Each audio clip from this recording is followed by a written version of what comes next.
The 1940s represented horror movies just pumping out sequels just to make money. But in the 1950s, there was a complete change in creative direction. This was the atomic age, which meant instead of zombies, werewolves, and mummies, it was all about beasts arising from the sea, beneath the earth, or from the sky. And in the case of The Thing from Another World, it was one of the originators in terms of the alien invasion genre.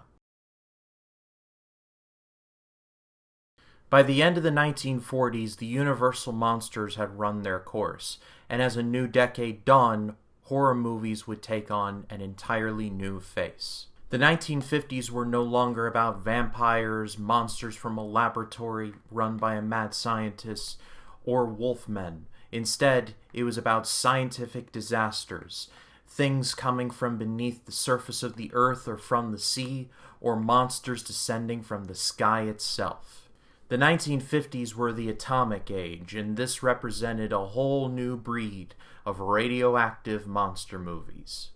And one of the more fondly remembered is The Thing from Another World, produced and written by Howard Hawks.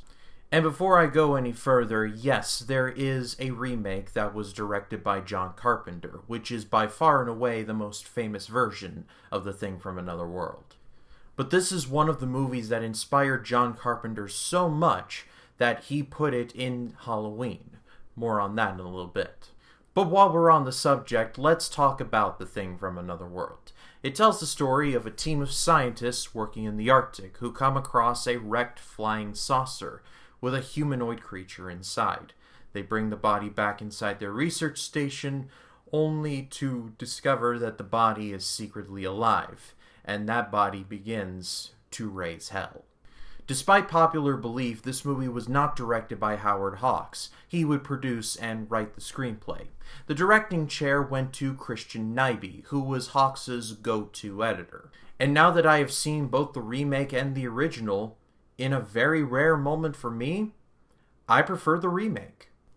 This is for a variety of reasons, but chief among them being the pacing.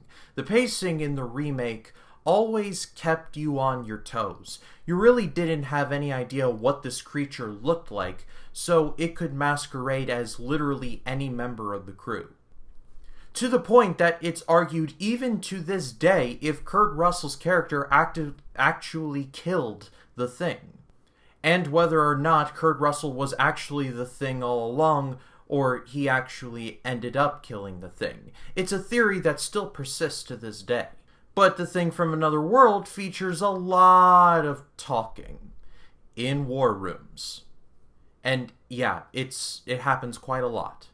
It also doesn't help that we have a general sense of what this alien looks like in The Thing from Another World, where in The Thing from John Carpenter, we truly didn't know what the alien did look like. So we're always looking around trying to see if the alien has morphed into something else or has turned into something different.